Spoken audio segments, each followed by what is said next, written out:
네, 검정고시 처음 수업하게 됐습니다. 저는 최용준이라고 하고요. 처음 시작하는데 조금 이제 여러 가지 처음 준비하시는 분들 많이 계실 텐데 처음이 좀 어렵긴 하겠지만 천천히 과정 밟으시면 수업 그 사회 과목 좋은 점수 받으실 수 있을 겁니다. 처음 책 받으셨을 텐데 처음에 지금 11페이지 나와 있는 부분 보겠습니다. 네, 저기 한국사입니다. 지금 한국사 시간이고요. 처음에 나와 있는 1장으로 나와 있는 우리 역사의 형성과 고대 국가 피시면 될 것 같습니다. 11페이지고요. 자, 어떤 책이든지 처음 보시면 원래 목차나 이런 것들 다 보시고 물론 이런 것들 무슨 책이 있는지 무슨 내용이 있는지 보는 것도 중요한데요. 우리가 지금 한국사를 배워야 되고 그 다음에 검정고시라는 과정을 패스해야 되니까 이런 것들을 잘 보시기 위해선 처음에 잘 단추를 끼워야 되니까 그런 것들을 보겠습니다. 처음에 보시면 자 선사시대의 생활과 여러 가지 나라의 성립 나와 있습니다. 자 처음부터 한번 쭉 책을 보시면 구석기부터 해서 중간에 중석기, 그 다음 신석기, 그 다음에 마지막에 철기, 청동기, 철기까지 포함을 해서 이런 과정이 나와 있습니다. 자, 이런 과정 나와 있는데 물론 처음이신 분도 있겠지만 다 한 번씩은 들어봤던 시대이기도 하고요. 그 다음에 시험 문제에는 각 시대를 구분하는 게 중요하니까요. 그 구분을 잘 하실 수 있도록 수업도 들으셔야 되고 저도 그렇게 수업을 하겠습니다. 자, 처음 페이지 11페이지부터 보겠습니다. 자, 구석기 나와 있습니다. 자, 처음에 구석기 나와 있는데요. 지금 책에는 여러 가지 구석기부터 철기까지 설명 나와 있는데요.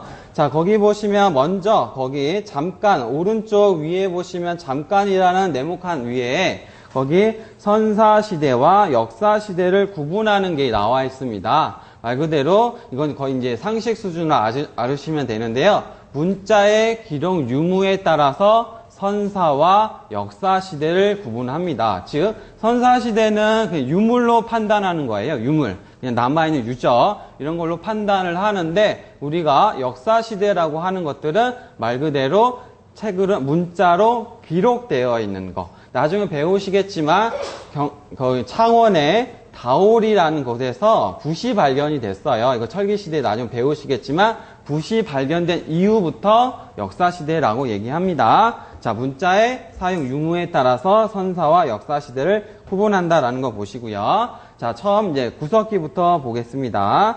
자, 구석기 보시면 처음에 70만 년 전이라는 건 이제 보시면 되겠고요. 자, 시기 구분을 해서 전기와 중기, 후기가 나와 있습니다. 자, 전기와 중기, 후기 나와 있는데요. 우리가 물론 전기와 중기를 전기, 중기, 후기를 구분할 때 여기 도구들이 나와 있어요. 그래서 주먹, 도끼부터 마지막에 승배 찌르기까지 나와 있는데요. 우리가 이걸 보고 나서 시험 문제에는 전기와 중기와 후기를 구분하라는 문제는 나오지 않고 있습니다. 근데 다만 아셔야 되는 게 주먹, 도끼와 승배 찌르기가 구석기 시대 유물이라는 건 아셔야 됩니다. 다시 말씀드리면 주먹, 도끼와 승배 찌르기가 최소한 구석기 시대의 유물이라는 건 기억하셔야 됩니다. 대표적인 구석기 유물이니까요. 자, 주먹 도끼는 말 그대로 도끼라고 생각하시면 되겠고요. 그 다음에 승배 찌르기는 옆에도 설명이 나와 있지만 약간의 창의 기능을 했던 유물이라고 생각하시면 될 것 같습니다. 자, 이렇게 나와 있습니다. 자, 그래서 주먹 도끼와 승배 찌르기가 구석기 시대의 유물이다라는 것도 아시면 좋겠고요. 그 다음에 경제 나와 있습니다. 경제 보시면 사냥, 채집, 수로, 어로가 나와 있는데요. 당연한 거지만 구석기 시대에는 아직 농사가 지어지지 않았습니다. 자, 그래서 기억하실 때 이렇게 물론 책에도 나와 있지만 구석기가 있고 그 다음에 신석기가 있고 이렇게 나와 있을 때 최소한 이 두 개의 시대를 구분하는 거. 지금 나와 있는 게 주먹도끼가 나왔어요. 주먹도끼 나왔고 그 다음에 승배 찌르개가 나왔습니다. 그 다음에 특징으로 하나 나온 게 바로 사냥과 채집이 나왔죠. 사냥과 채집이 나왔습니다.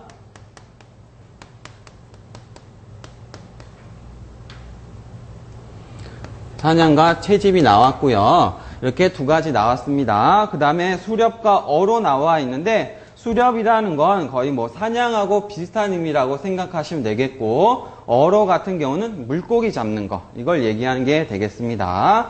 그 다음에 주거에서는 이동과 무리 생활. 자, 이동 생활을 했다는 게 중요하죠.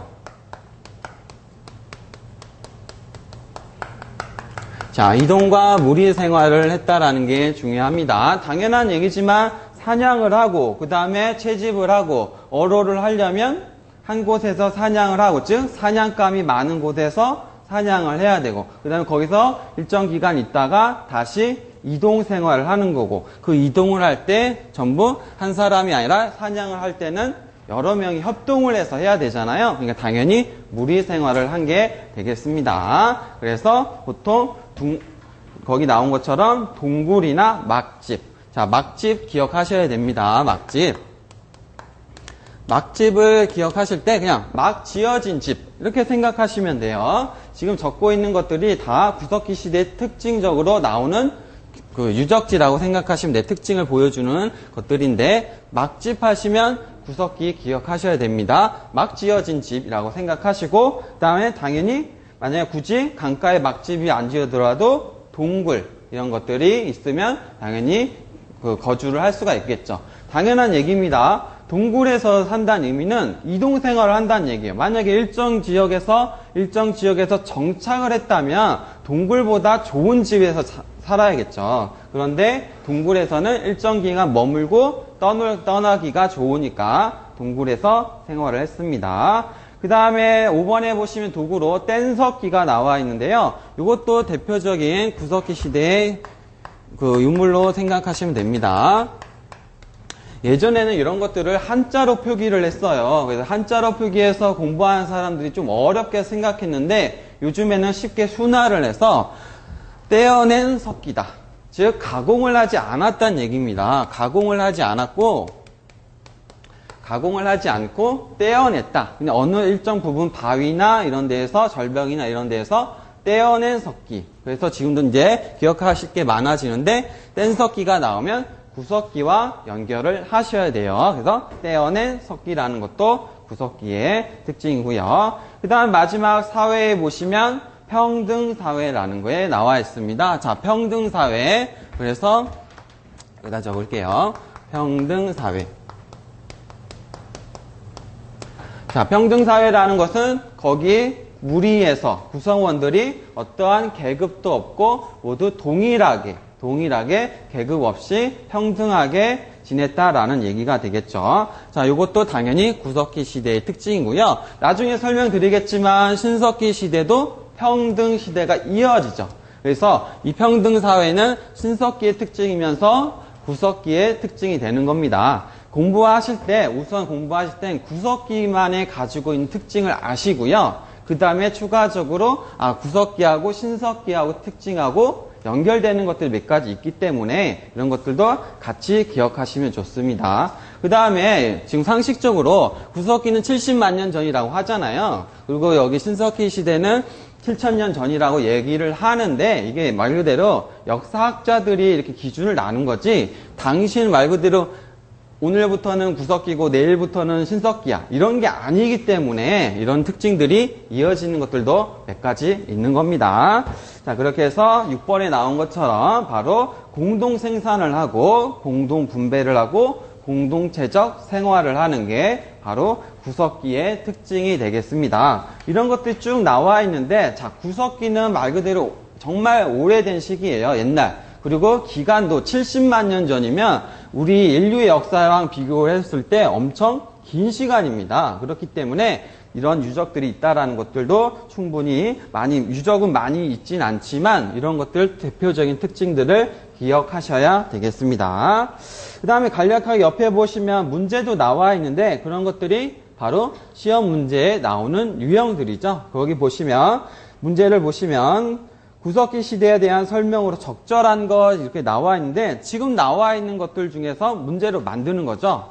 그래서 잘 보시면 1번부터 쭉 보시면 적절한 것을 찾으니까 바로 1번으로 표시를 쉽게 하실 수가 있겠습니다. 그래서 구석기 시대의 특징이 이렇게 쭉 나와 있습니다. 그래서 한 장 넘기시면 이제 유적지가 나오고 있습니다. 자, 유적지 보시면 자, 연천 전곡리부터 해서 공주, 석장리 이렇게 여러 가지가 나와 있는데 그 다음에 뭐 동굴도 나와 있고 예전에는 시험 문제가 어렵게 나오면 구석기 시대의 유적지를 골라라 이런 문제도 나오긴 했는데 요즘에는 그런 추세가 아니에요. 기본적으로 이 특징 아시고 그 다음에 이런 유적지는 뭐 달달 굳이 외우실 필요는 없을 것 같습니다. 근데 상식적으로 생각하시면 동굴이 하나 있잖아요. 동굴을 딱 봤으면 구석기라는 건 충분히 유추하실 수가 있죠. 그런 것들도 아시면 좋을 것 같습니다. 그 다음에 8번에 보시면 예술활동이 나와 있어요. 돌이나 동물의 뼈, 뿔을 이용해서 조각품을 제작하였다 나와 있는데 주술적 의미가 시작되었다라는 정도만 아시면 되겠습니다. 이런 것들이 나와 있지만 전체적으로 지금 1번부터 8번까지 나와 있는 내용들이 이것들을 포함해서 여러 가지 나와 있지만 이런 것들을 먼저 아시고 그 다음에 시대 구분을 하시면 좋을 것 같습니다. 자, 이렇게 예술활동까지 봐서 구석기가 되는 거고요. 그 다음에 옆에 보시면 이제 아래쪽에 보시면 중석기 시대가 나오고 있어요. 2번으로 처리가 되어 있는 중석기 시대가 나와 있는데 중석기 시대는 좀 시험 문제에 나올 가능성이 적습니다. 왜 그러냐면 이 중석기를 이 시대 구분을 하는 거에 있어서 학자들도 이걸 설정하자는 사람도 있고 설정하지 않자라는 사람도 있고 그 다음에 한반도에 과연 중석기가 있느냐에 대한 그 약간의 논란이 있기 때문에 중석기가 이렇게 교과서에는 표현되고 있지만 약간 시험 관점에서 보면 시험의 출제 빈도는 낮은 편입니다. 자, 이렇게 해서 중석기는 그냥 읽어보시면 될 것 같고요. 그 다음에 중요한 게 신석기죠. 신석기는 어찌 보면 시험 문제 이 석기 시대 중에서 가장 잘 나오는 부분이 되겠죠. 그래서 가장 잘 나오고 역사적으로 의미도 있고 해서 신석기가 가장 시험 문제에 잘 나온다는 생각을 가지고 공부를 하시면 되겠습니다. 자, 신석기 보시면 기원전 8000년경 이런 연도 같은 게 여러 개 나오는데요. 연도 같은 거는 뭐 외우셔도 되긴 하지만 이건 필수 사항은 아닙니다. 물론 연도를 아시면 도움은 돼요. 공부하실 때 도움은 되지만 이런 연도를 위주로 외우실 필요는 없습니다. 그거 말고도 공부할 게 많으니까 연도를 막 외우실 필요는 없습니다. 자, 그 다음에 신석기 경제에서 거기 보시면 경제에서 농경이 시작되었다. 이게 가장 중요하죠. 아마 시험 문제에서 가장 많이 나오고 역사적 의미도 있고 시험 문제에서 내는 것들은 다 역사적 의미가 많이 있으면 당연히 많이 내는 겁니다. 자, 농경이 시작되었다. 자, 요게 가장 뭐 사람들이 또 학자들이 얘기할 때 뭐 신석기 혁명이라고 부르는 농경의 시작이죠. 자, 여기서 농사가 시작되었다는 얘기인데 자, 요거랑 연관 지어서 하나 더 추가하시면 정착 생활이 시작되었다. 정착 생활이 시작되었다. 당연한 얘기예요. 농사를 짓죠. 그러면 내가 농사를 이렇게 심어 놨는데 이거를 두고 어디를 가면 안 되겠죠. 당연히 정착이 필요한 거예요. 정착이 필요한 겁니다. 농경이 시작되니까 당연히 정착도 필요한 거고 정착 생활이 시작되었다라는 것도 같이 연관지어서 설명할 수 있겠습니다. 자, 그래서 농경이 시작되는데요. 그 옆에 보시면 사냥과 채집과 수로와 어로가 같이 이어졌다고 하는데 당연한 얘기입니다. 자, 농경이 시작됐다는 거지 여기 나온 사냥과 채집이 신석기에 안 했다는 의미가 아니에요. 계속 농경도 하고 그 다음에 사냥이나 채집이나 이런 것도 계속 해야 됩니다. 그리고 상식적으로 생각하시면 농경이 처음 시작되었어요. 요즘과 같이 농사가 맨날 풍년이 될 수는 없겠죠. 그러니까 이것도 농경도 해야 되고 사냥과 어로 생활도 같이 해야 되는 게 맞겠습니다. 자, 그렇게 해서 사냥과 어로도 수렵이라고 할게요. 수렵도 이어지는 것이다. 자, 그래서 뭐 채집 이런 것도 구석기 때 이어지는 것들도 계속 이어지는 겁니다. 그래서 같이 나와 있고요. 그 다음에 아까 3번에 보시면 정착생활 언급한 대로 그대로 나와 있습니다. 정착생활을 시작했고 그 다음에 씨족, 부족, 혈연 사회가 이루어지기 시작하면서 거기서 나온 것처럼 거기 화살표 끝에 보시면 강가 유형, 즉 정착을 하고 농경을 하려면 뭐 아시는 분은 알겠지만 농경을 하려면 물이 필요합니다. 그렇기 때문에 여기서 이제 정착 생활을 하면서 이거를 정착을 강가에서, 즉 강가, 물이 있는 곳이죠. 강가나 그 다음에 뭐 해안 이런 지역에서 많이 정착 생활을 이루어졌다고 생각하시면 되겠습니다. 그래서 이렇게 특징들이 나눠지고 있죠. 그러니까 농경이 시작되는 의미에서 정착이 시작됐다는 것도 의미가 알 수가 있고요. 그 다음에 강가와 해안가에서 이루어지는 것도 알 수가 있겠고요. 그 다음에 글씨체 다른 부분 끝에 보시면 움집이 나와 있습니다. 움집. 움집은 아마 보신 분들이 있을 거예요.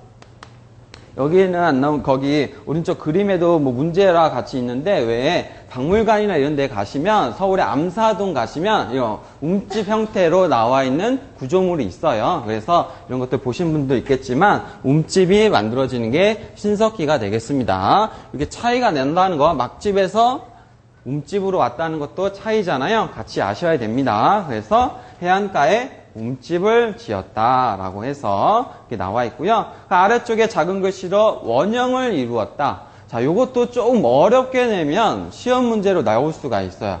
움집인데 뭐 보신 분들 알겠지만 동그란 형태예요. 자, 움집이니까 원형이라고 나와 있죠. 원형이라는 것도 기억하시면 좋을 것 같습니다. 왜냐하면 나중에 청동기나 철기로 가면서 원형 형태가 나오지 않거든요.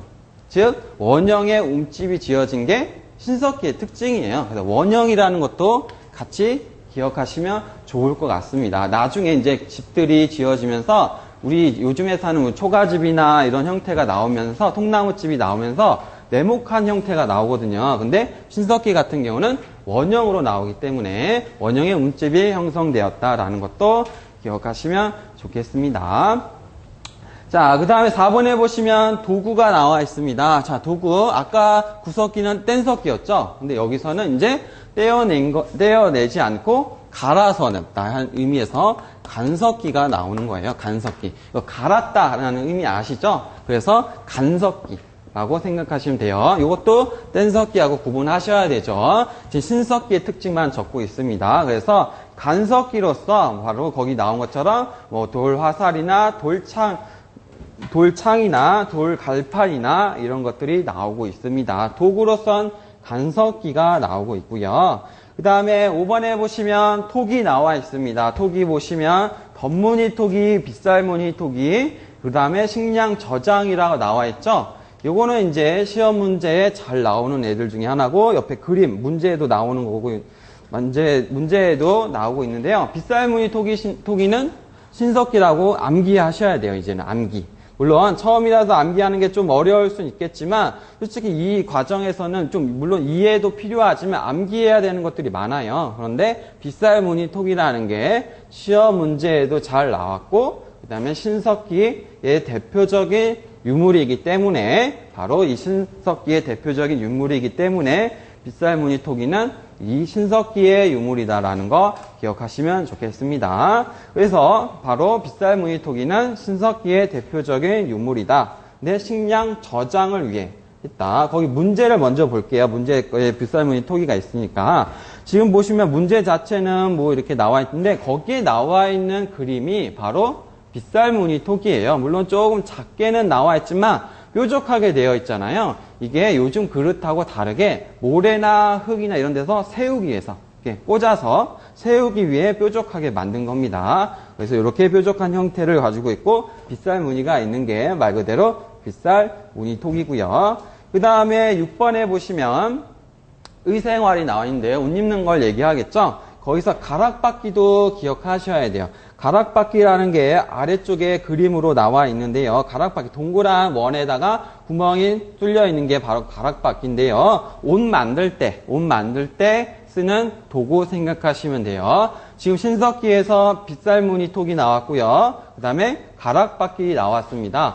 요 두 가지가 대표적인 신석기의 유물이에요. 저 같은 경우는 가락바퀴가 신석기라는 걸 외우기가 힘들어서 글자 따서 외웠거든요. 그래서 가신으로 외웠어요. 가신으로 해서 외웠거든요. 나중에 지금은 유물이 몇 개 안 나왔잖아요. 근데 유물이 청동기 가고 철기 가면 헷갈립니다. 그 다음에 나중에 헷갈리는 것들이 나오기 때문에 나름 요령껏 외우시는 것도 중요하지만 앞글자 따서 외우셔도 좋습니다. 그래서 가신으로 외우겠던 기억이 납니다. 그래서 지금 가락바퀴도 바로 의생활의 증거이기도 하면서 바로 신석기 시대의 유물이라는 거 또 같이 기억하셔야 되겠습니다. 그 다음에 사회 보시면 아까도 좀 언급했지만 평등사회라는 거. 자, 이거는 구석기하고 연결이 되는 거죠. 구석기도 평등이었고요. 그 다음에 신석기도 평등이었습니다. 자, 평등사회라는 것도 바로 신석기의 특징이고요. 물론 지도자가 있지만 이거는 연령이 많거나 이런 사람들을 위주로 했고요. 중요한 게 옆에 나와 있지만 사유재산이 없다라는 것도 기억하셔야 돼요. 사유재산, 즉 개인 재산을 얘기하는 거죠. 개인 재산을 얘기하는 걸로 신석기까지는 사유재산이 없습니다. 그러니까 구석기, 신석기 평등이죠. 다 사유재산이 없던 시기예요. 개인 재산이 없던 시기니까 이것까지 신석기 시대의 특징이라는 거 같이 기억하시면 좋을 것 같습니다. 그 다음에 마지막에 원시 종교 나와 있는데요. 거기 보시면 영혼 숭배, 그 다음 조상 숭배, 그 다음 애니미즘, 토테미즘, 샤머니즘. 거기 설명도 나와 있지만 샤머니즘은 무당을 믿는 거고 무당. 그 다음에 토테미즘은 특정 동물을 숭배한다. 뭐 나중에 배우시겠지만 왜 단군 신화가 있잖아요. 단군 신화에서 곰과 호랑이가 나와서 곰이 이기잖아요. 그걸 이제 역사학자들이 얘기를 할 때 곰을 숭상하는 부족이 이겼기 때문에 단군 신화가 나왔다. 이런 얘기를 해요. 그래서 단군 신화를 그렇게 이해하기도 하는데 그런 것처럼 곰이나 특정 동물을 숭배하는 게 바로 토테미즘이 되겠고요. 애니미즘은 자연 모든 만물에 영혼이 깃들어 있다. 이런 거 생각하시면 될 것 같습니다. 그래서 이런 것들이 발생하기 시작하는 게 신석기가 되겠습니다. 지금 이렇게 많이 했는데 이런 것들이 좀 어려우실 수가 있겠지만 조금 여러 번 반복하시면 알 수 있는 것들이 되겠고요. 지금 설명하면서 하나 제가 뼈트렸는데 혹시 시험 문제 관점에서 신석기 시대에 변홍사가 시작되었다. 이런 말을 하면 틀린 말입니다. 신석기 시대에 농경이 시작됐잖아요. 근데 흔히 사람들이 농경 시작하면 벼를 많이 생각을 하는데 시험 문제에선 틀린 만한 걸로 얘기를 드리면 농경이 시작됐다는 말이지 벼농사가 시작됐다는 얘기가 아니에요. 그래서 오해하실 수가 있으니까 시험 문제 잘 틀리는 요소이기도 하니까 벼농사가 시작되었다 하면 틀린 말이고요. 여기서 농경은 지금 어르신들은 아실 수가 있는데 조피수수가 된 거예요. 조피수수. 좀 메모를 해드리면 잘 모르시는 분도 있겠지만 조피수수. 요즘은 잘 안 먹는 것들이죠. 그래서 신석기 시대의 농경을 얘기할 때는 조피수수를 얘기하는 겁니다. 그래서 벼농사가 시작된 건 아니라는 거. 벼농사는 나중에 얘기하겠지만 청동기 시대. 그리고 벼농사가 어렵잖아요. 물도 대야 되고 키우는 게 어렵잖아요. 농사 짓는 게 어렵잖아요. 이 어려운 게 농경이 처음 시작됐는데 될 리가 없겠죠. 그렇게 생각하시면 좋을 것 같습니다. 농경의 시작은 요것들을 얘기하는 거지 벼농사를 얘기하는 게 아닙니다. 자, 이렇게 해서 신석기가 어느 정도 마무리가 되고요. 아래쪽에 유물들 나와 있어요. 구석기부터 해서 신석기 여러 가지 나와 있고 움집도 나와 있죠. 약간 볕단 같은 것들 있는 거. 그다음 가락바퀴, 간석기, 빗살무늬, 토기. 아까도 말씀드렸지만 가락바퀴와 빗살무늬 토기는 신석기에 속한다는 건 기본으로 아셔야 됩니다. 그 다음에 유적지나 이런 것들 나와 있고요. 자, 이렇게 보시면 될 것 같아요. 지금 구석기와 신석기를 하고 있습니다. 그 다음에 한 장 넘기셔서 예술 나와 있으니까 거기까지 볼게요. 자, 예술을 보시면 예술 9번으로 나와 있는 흙으로 빚어 구운 얼굴의 모습. 동물의 모양을 새긴 조각품. 그 다음에 조개 껍데기, 가면 이런 것들이 발견됐다고 하고요. 이런 것들이 발견돼서 여기는 그림으로는 안 나와 있지만 이런 것들이 신석기 유물 중에 하나라는 것도 아시면 좋을 것 같고요. 유적지로는 제주도의 고산리, 그 다음에 서울의 암사동, 그 다음에 강원도 양양의 오산리라는 것들이 나와 있습니다. 보통 대표적으로 서울의 암사동을 거기 신석기 유적지로서 지금은 저는 가보지 않았지만 거기 약간 신석기 공원 같은 것들을 많이 관련 공원이나 이렇게 볼 수 있는 시설들을 많이 만들었던 게 바로 서울의 암사동이 되겠습니다. 그래서 유적지를 달달 외우실 필요는 없어요. 다 외우실 필요는 없는데 그래도 대표적인 애들은 하나 정도는 아셔야 됩니다. 아까 구석기 시대도 하나 있었고 그 다음에 여기 신석기에는 서울 암사동 생각하시면 좋아요. 저 예전에 외울 때는 시옷 있는 게 신석기라고 기억했던 기억이 나요. 암사동에도 시옷이 있고 오산리에도 시옷이 있고요. 뭐 이건 개별적인 선택이긴 한데 그런 식으로 외웠던 기억이 납니다. 그래서 암사동이 바로 신석기의 유적이라는 것 정도는 기억하시면 좋을 것 같습니다. 지금 이제 구석기, 신석기 했고요. 이런 것들이 조금 어려우실 수가 있어요. 근데 우리가 시험 문제 잘 나오는 거 위주로 해야 되니까 이런 것들을 좀 유적지나 이런 거 위주로 공부하시면 좋을 것 같습니다. 그 다음에 청동기 보겠습니다. 청동기 마찬가지로 시험 문제에 가장 잘 나옵니다. 시험 문제에는 신석기하고 청동기가 가장 많이 나오고 있습니다. 자, 청동기 시대 보겠습니다. 자, 시작은 기원전 2000년경부터 시작이 되었고요. 자, 그 다음에 2000년부터 1500년경부터 시작을 했고요. 그 다음에 청동기에서는 이제 가장 중요한 것들이 자, 청동기 보겠습니다. 자, 청동기 보시면 자, 거기 아까 설명한 것들이 나와 있는데요. 벼농사가 시작되었다. 벼농사가 시작되었습니다. 벼농사가 시작되어서 본격적으로 이제 신석기에서는 이런 애들이 생산되었다면 이제 벼농사가 시작이 되는 거예요. 우리 사람이 먹을 수 있는 뭐 아시아권은 당연히 주식으로 사용하는 벼농사가 시작되는 게 바로 이 청동기 시대. 자, 특징들 같이 기억하셔야 되고요. 그 다음 벼농사가 시작되면서 밭농사도 이루어졌다. 그래서 밭농사와 벼농사가 같이 시작돼서 농경이 확대되기 시작하는 게 바로 청동기 시대가 되겠습니다.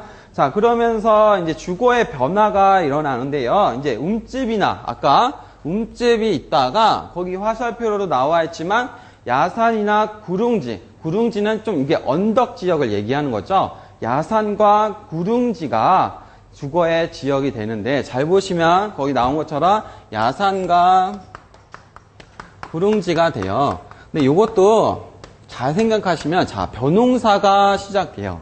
그러면서 이제 이동지가 움집에서 살다가 야산이나 구릉지로 이동을 하는 거예요. 근데 잘 생각해 보시면 야산이나 구릉지는 약간 언덕을 얘기하는 건데 여기는 약간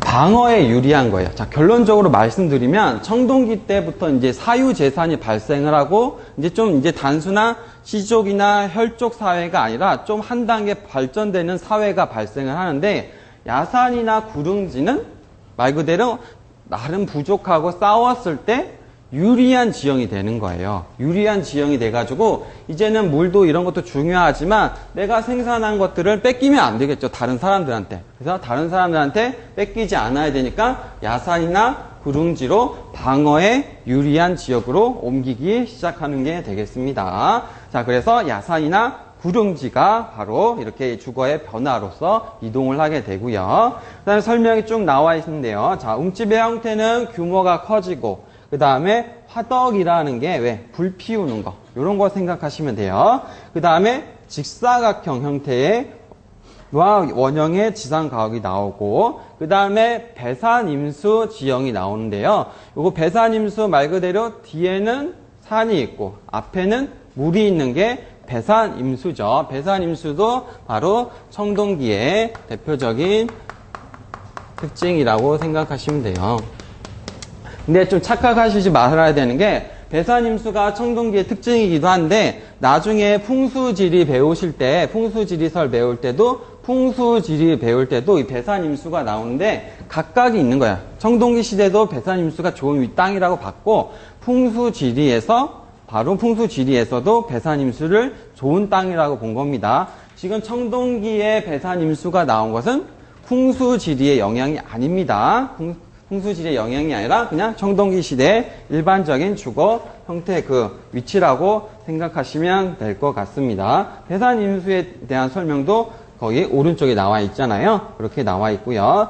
자, 도구가 나와 있는데요. 자, 도구에서 청동기 나와 있는데요. 자, 그래서 무기와 장신구가 지배층에 사용되었다. 그래서 비파형 동검과 거친 무늬 거울이 나와 있는데요. 이것도 이제 기억하셔야 되는 것 중에 하나예요. 자, 비파형 동검이 되겠고요.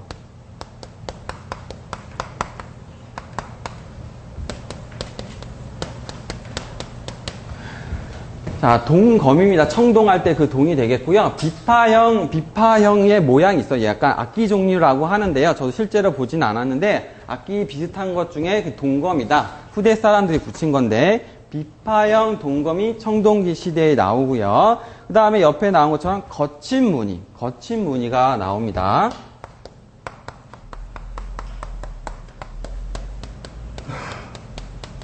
그래서 요 두 가지. 항상 시대에 따른 유물이 있습니다. 아까 신석기 하면 빗살무늬 토기가 나오는 것처럼 청동기에는 요 두 가지가 기본이 되겠어요. 비파형 동검과 거친 무늬 거울. 거울이 진짜 거울 역할을 했느냐 그거에 대한 의문은 있지만 어쨌든 학자들이 이름은 거울로 주었고요. 그 다음에 이것도 검의 역할을 하죠. 거기 15쪽에 아래쪽에 보시면 다 그림들 나와 있잖아요. 15쪽에 아래쪽에 보세요. 그 옆에 오른쪽에 15쪽에 아래쪽에 보시면 그 비파형 동검부터 나와 있죠. 비파형 모양으로 되어 있는 게 나와 있고 거친 무늬 거울도 세 번째에 나와 있습니다. 이렇게 나와 있고요. 이 두 가지가 청동기의 기본 유물이 되겠고요. 그 다음에 간석기가 나와 있는데요. 자, 여기서 중요한 게 있습니다. 아래쪽에도 나와 있지만 간석기는 아까 신석기 시대에 있었던 애예요. 자, 간석기가 그대로 청동으로 이어지는 거야. 이어지는 겁니다. 마찬가지로 간석기가 그대로 이어지는 건데, 네, 그 아래쪽을 보시면 중요한 내용이 나와 있어요. 이건 밑줄을 치시면 좋을 것 같은데, 아래쪽에 보시면 간석기 해놓고 글씨체가 달라서 청동 농기구는 없다라고 표현되어 있습니다. 자, 이것도 시험 문제에 잘 나오는 포인트입니다. 자, 청동으로 된 농기구는 없습니다. 자, 무슨 말이냐면 청동기니까 도구들이 청동을 많이 썼는데 비파형과 거친 무늬는 지배층 애들이 썼던 거예요. 근데 생각해 보시면 이런 거 만들려면 말 그대로 여러 가지 기술이 필요하고 한데 이런 기술을 농기구에 쓸 만큼 많이 퍼지진 않은 거예요. 그래서 이때 간석기, 석기잖아요. 농기구는 다 석기로 사용했고 청동으로 된 농기구는 없었다. 즉 발견되지 않았습니다. 그래서 사람들이 착각하기 쉽잖아요. 청동기니까 청동으로 된 농기구가 있겠구나 라고 생각을 할 수가 있지만 좀 공부하신 분이나 지금 이제 수업 들으신 분들은 청동으로 된 농기구는 없다라는 거 반드시 기억하셔야 됩니다. 그래서 청동으로 된 농기구는 없다. 그래서 옆에 돌이나 나무로 농사를 지었다라는 게 나와 있습니다. 자, 그렇게 해서 청동 농기구가 사용되지 않았다는 건 반드시 기억하셔야 됩니다. 그 다음에 5번 보시면 토기가 나와 있는데요. 토기도 그림 잘 보시면 돼요. 자, 토기 나와 있는데, 자, 토기를 보기 전에 제가 하나 빼먹었는데, 옆에 그 예로서 저 도구 중에 반달 돌칼 나와 있죠. 반달 돌칼 나와 있고, 그림으로 표현되어 있죠. 이것도 가장 대표적인 바로 청동기 시대 유물 생각하시면 돼요. 지금 약간 이렇게 구멍이 두 개 나와 있고 이렇게 직사각형 형태로 나와 있는데 벼 이삭 털어내는 도구라고 생각하시면 돼요. 벼 이삭 털어내는 도구로서 반달 돌칼도 대표적인 청동기 시대의 유물이다. 지금 비파형 거친 무늬 그 다음에 거기 나온 반달 돌칼도 바로 가장 대표적인 청동기 시대 유물이라는 것도 같이 기억하셔야 됩니다. 자, 이렇게 보시고요. 이제 다시 토기를 보겠습니다. 토기에 보시면 민무늬 토기와 그 다음 미송리식 토기가 있는데 그림으로 나와 있죠. 민무늬라는 건 무늬가 없다라는 뜻이죠.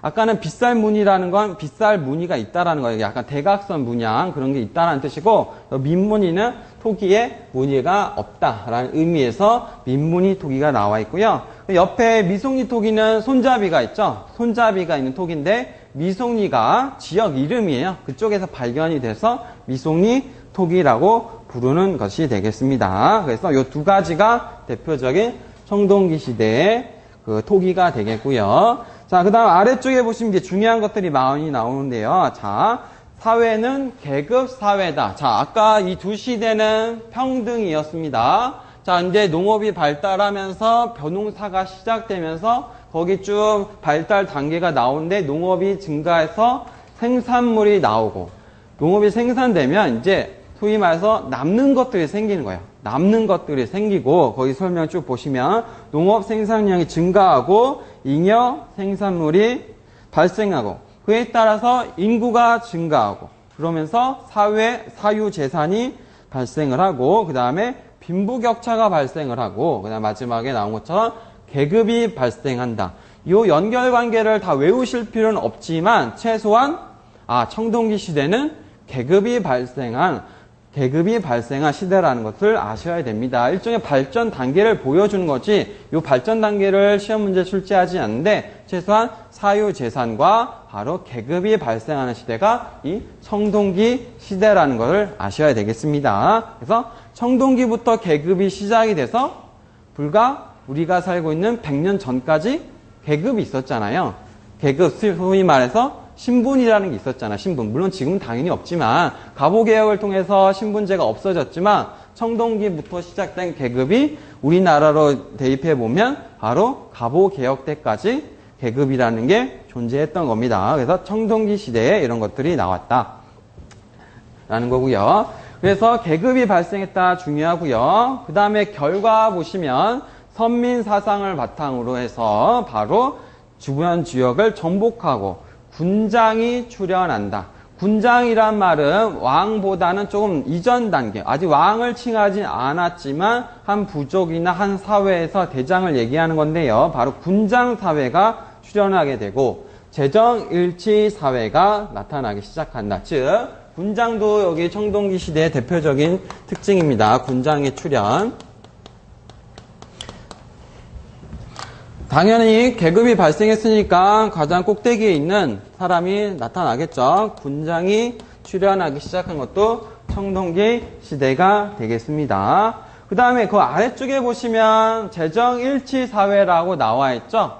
재정일치 사회는 말 그대로 이것도 뭐 나중에 사만시대 때 배우겠지만 여기서 재정은 정치를 얘기하고요. 재는 종교를 의미합니다. 그래서 정치와 종교가 일치된 사회다. 즉 종교 지도자와 정치적인 지도자가 같다라고 얘기를 하죠. 그래서 지금 이제 뭐 아시는 분은 알겠지만 우리나라 시조를 알고 있는 단군 왕검 있잖아요. 예, 보통 얘기할 때 뭐 단군 할아버지 뭐 이런 얘기해서 뭐 단군 할아버지가 뭐 1000살까지 살아서 나중엔 산에 가서 뭐 신선이 됐다 이런 얘기 하잖아요. 근데 역사학자들은 그렇게 공부하지 않겠죠. 그건 신화일 뿐이고 보통 단군 왕검 할 때 왕검을 정치 지도자를 의미하고요.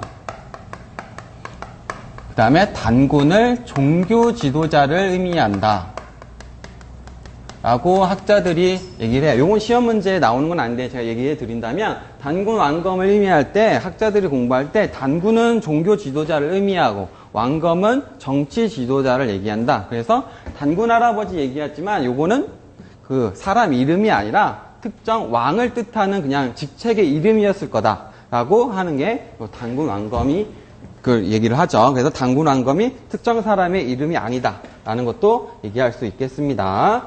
자, 종교 지도자 재정일치 청동기 시대의 특징 중에 하나고요. 자, 옆에 보시면 이제 7번으로 가시면 무덤이 나와 있는데 뭐 고인돌, 돌널 무덤 나와 있는데요. 뭐 아시는 분은 알겠지만 고인돌이 그냥 단순히 바위덩이라고 생각하시면 안 되죠. 그 밑에 그 군장의 지도자의 무덤으로 생각하시면 됩니다. 그래서 예전에 뭐 이집트의 피라미드라고 비슷하다고 생각하시면 돼요. 이집트의 피라미드가 단순히 그런 게 아니잖아요. 다 지도자, 왕의 무덤인 것처럼 고인돌도 바로 지도자의 무덤이다 라고 생각하고 옆에 그림으로 나와 있습니다. 그래서 무덤의 규모를 통해서 뭐 권력이나 경제력을 반영하고 있다라고 생각하시면 되고, 뭐 상식적으로 아시는 것도 좋지만 우리나라는 고인돌이 약 2,000여 개가 넘기 때문에 세계적으로 고인돌이 많이 가지고 있는 나라 중에 하나입니다. 세계적으로. 그래서 이걸 문화유산 이런 걸로 지정하기도 했죠. 그래서 세계적으로 우리나라는 고인돌이 많은 국가 중에 하나하고, 뭐 강화도 이런 데 많이 있죠.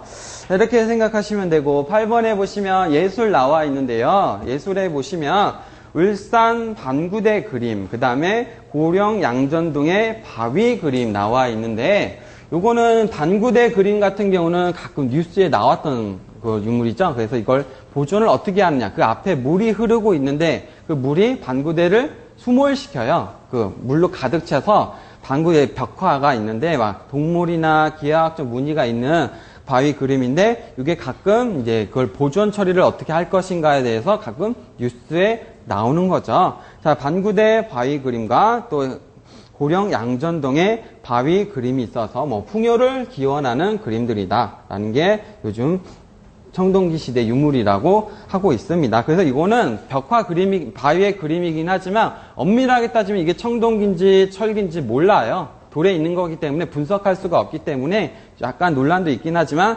기본적으로 청동기 시대의 유물로 배우고 있습니다. 지금 우리가 청동기까지 되게 빨리 했어요. 지금 구석기부터 친석기, 청동기까지 했는데요. 이런 특징적인 거 조금 많이 쓰긴 했지만 이런 것들은 뭐 달달 처음부터 많이 외우실 필요는 없지만 기본적인 유물이나 특징, 아까 얘기한 것처럼 뭐 농경의 시작, 이런 거 벼농사의 시작, 그런 걸 기본으로 하셔서 아시면 되겠습니다. 그래서 옆에 뭐 고인돌 이런 것까지 이어져서 보시면 되겠고요. 그 다음에 나오는 게 철기가 시작이 되고, 그 다음에 아래 이제 옆에 보시면 고조선, 그 다음에 철기 쭉 나와 있습니다. 이런 것들 나와 있는데 지금은 좀 어려우실 수가 있을 거예요. 그래서 이런 것들을 외우시기는 어렵지만, 처음부터 외우시기는 어렵지만 그런 것들은 개별적인 특징, 그 다음에 그림 먼저 보시고 이런 식으로 하시면 되겠고요. 지금 1교시, 지금 3교시는 철기 시대까지 하고요.